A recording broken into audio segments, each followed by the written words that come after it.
Entendes o que estás lendo? O podcast que te leva através das páginas da Bíblia. Livro por livro. Capítulo por capítulo. Uma exposição bíblica emocionante.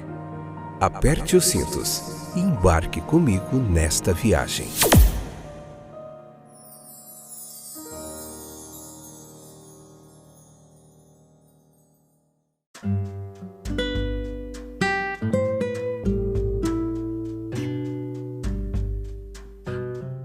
Olá, meus queridos, tudo bem com vocês? Aqui é o Fábio, esse é mais um episódio do nosso podcast Entendes o que estás lendo.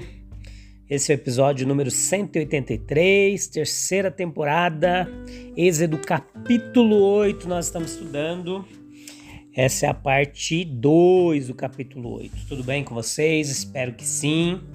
Estamos aqui desfrutando desse milagre da internet que nos proporciona estarmos reunidos em uma grande comunidade, estudando a Bíblia juntos, apesar de cada um numa cidade diferente, num país diferente, num estado diferente. Que maravilha!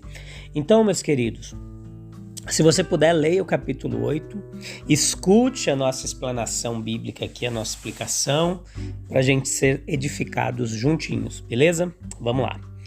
Então, no capítulo, nós vamos continuar hoje da onde nós paramos no último episódio, que nós estávamos falando um pouquinho sobre a terceira praga, relatada neste capítulo, os mosquitos ou piolhos, né? O dedo de Deus foi chamado, né? Então, Êxodo capítulo 8, versículo 16 ao 19, nós vemos esse acontecimento aqui impressionante. Os primeiros ali foi a água, né? O rio transformado em sangue, o Nilo. Depois nós vemos as rãs, tudo saiu da água. E agora nós vemos que Deus vem à terra.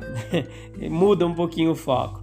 Aquele que tem poder sobre cada gota d'água, tem poder também sobre cada grão de pó. Em todo lugar, ao seu toque, o inorgânico se torna orgânico. E ele ainda mantém a mesma linha de ação que foi iniciada com as rãs. Perceba comigo que ele produz pequenas criaturas em números imensos, em vez de criaturas maiores em menor número, para que assim ele possa irritar e humilhar toda a arrogância de Faraó. Individualmente, os mosquitos não são nada. Seus delicados corpinhos poderiam ser destruídos, esmagados entre o polegar e o indicador. Coletivamente, portanto, eles têm as dimensões de uma praga. O veredito dos mágicos foi inútil, na medida em que parecia indicar o real estado das coisas. Eles dizem, este é o dedo de Deus. Mas vemos claramente o motivo da admissão deles, porque eles admitiram aquilo. Quando uma admissão é extorquida, como a deles, é privada de toda virtude e graça. E o fato de os mágicos falarem do dedo de Deus não era prova de que o dedo de Deus estava presente.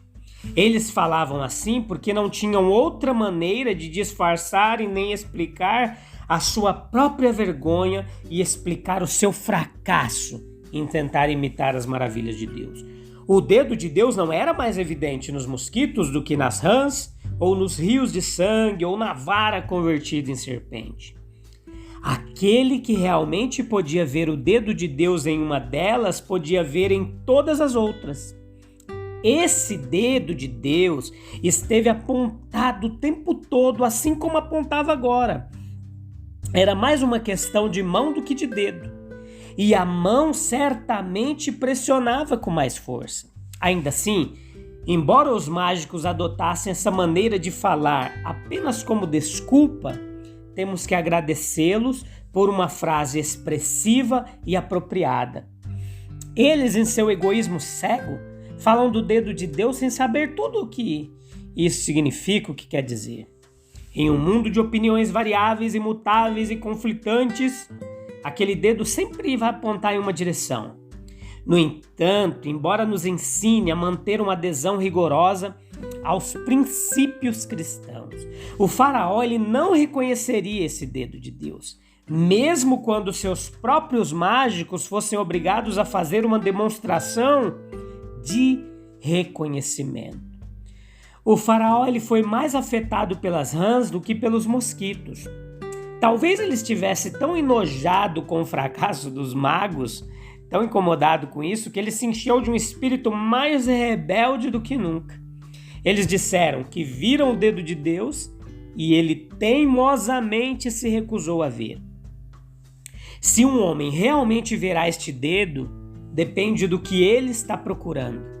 Igualmente pernicioso é ver o poder divino onde ele não está e falhar em vê-lo onde ele está. Há um limite para a misericórdia divina.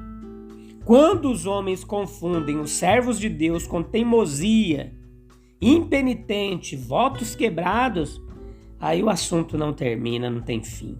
Deus que falou, ele também agirá. Deus nem sempre se esforçará.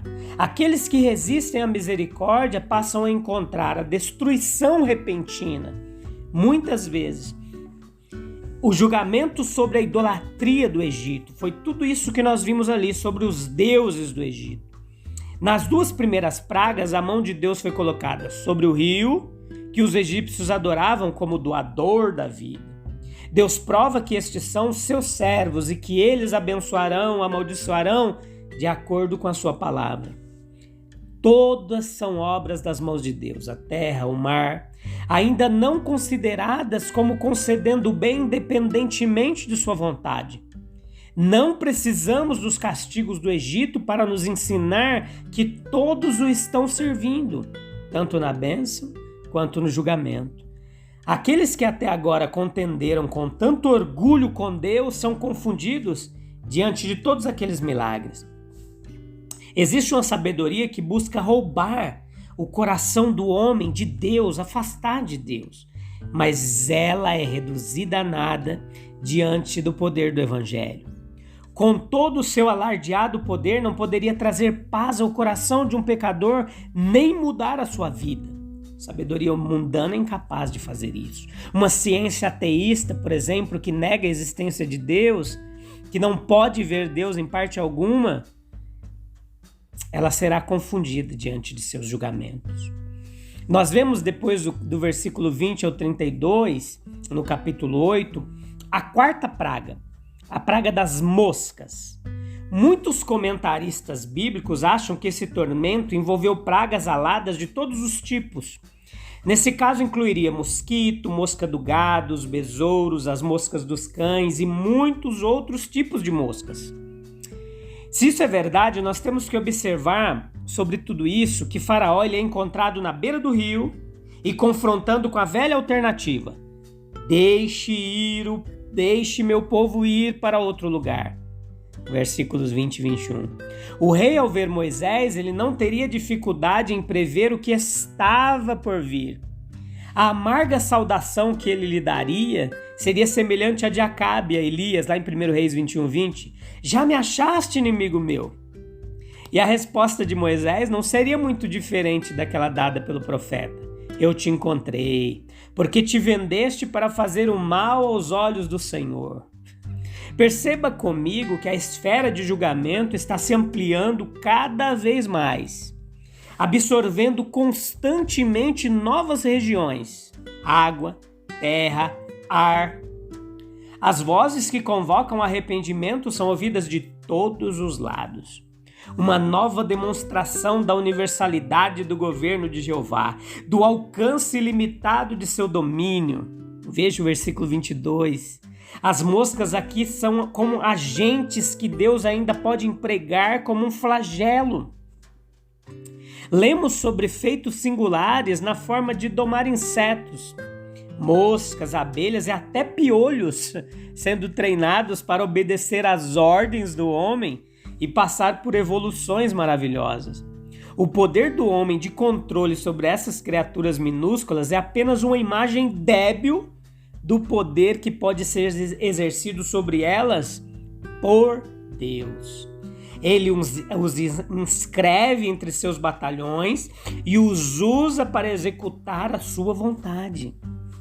Os israelitas provavelmente se tornaram companheiros de sofrimento com os egípcios, pelo menos em parte, devido ao inconveniente sofrido pelas 3 primeiras pragas. Isso aqui no texto nos deixa claro que foi permitido, ao mesmo tempo como um castigo por sua incredulidade, murmurações e como a disciplina. Nada foi dito sobre o efeito produzido em suas mentes pela eclosão, aparecimento dessas terríveis pragas. Mas devem ter mostrado aos israelitas a loucura de sua conduta recente e forçados a um alto grau de expectativa, na confiança de que o dia de sua redenção se aproximava. Com a produção dessa mudança de mentalidade nos moradores de Gozém, ou para mais acontecimentos sobre eles, tudo isso cessou e uma diferença foi posta depois disso entre eles e os egípcios. A terra de Gozém agora ficava privada das pragas e era algo maravilhoso de se ver. Essa surpreendente separação era uma prova tão clara quanto poderia ser dada do caráter absoluto de Jeová no governo de todas as criaturas, da extensão de seu governo e do cuidado que ele exercia sobre todo o seu povo escolhido. Possivelmente o faraó até então estava recebendo encorajamento do fato de que Israel estava envolvido nas calamidades. Ele pode ter sido levado a questionar o poder de Deus, visto que ele não podia proteger seus próprios adoradores. Pode ter sugerido a ele que o poder de Jeová era limitado e, portanto, poderia ser enfrentado com êxito. O amor de Deus por Israel, pois se ele os amava tanto, por que permitiu que sofressem? E se seu interesse por eles era tão fraco quanto os fatos pareciam mostrar, não seria impossível se a resistência continuasse. Então perceba que a probabilidade de Deus prosseguir até os extremos. Faraó pode ter pensado, Deus deve parar em algum momento. Do contrário, seu próprio povo será destruído junto com o meu. A necessidade de protegê-los é uma salvaguarda contra ele ir a extremos comigo. Agora há uma separação entre Gósen e o resto do Egito. E aí isso foi um golpe cruel para todas essas esperanças que porventura Faraó tivesse. Daqui em diante ficou claro que Deus se importava com Israel, que seu poder era tão grande. E independentemente do que acontecesse com o Egito, Israel estava seguro debaixo da proteção divina de Deus, da proteção divina. O fato não é sem significado para nós. Isso tudo aqui nos ensina que há uma linha de demarcação ampla e profunda e ela está realmente sendo colocada nos pensamentos de Deus entre o seu próprio povo e o resto da humanidade.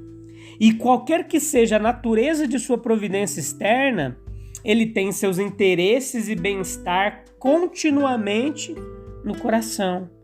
Aqueles que se encorajam no pecado porque veem que os justos sofrem juntamente com os ímpios e julgam que isso prova uma ausência de interesse ou cuidado da parte de Deus, devem se submeter a uma grande ilusão. O julgamento final fará uma separação final. Mateus 25, do 31 ao 35. Beleza? Vamos ficar por aqui. Como é gostoso estudar a Bíblia, né? Muito fantástico. A gente tem aprendido muito nesse livro de Êxodo. Você não pode perder nenhum episódio. Volte novamente, chama mais gente para estar aqui conosco, porque tá muito legal essa caminhada nossa, beleza? Te encontro no próximo episódio. Um abraço. Até breve. Tchau, tchau.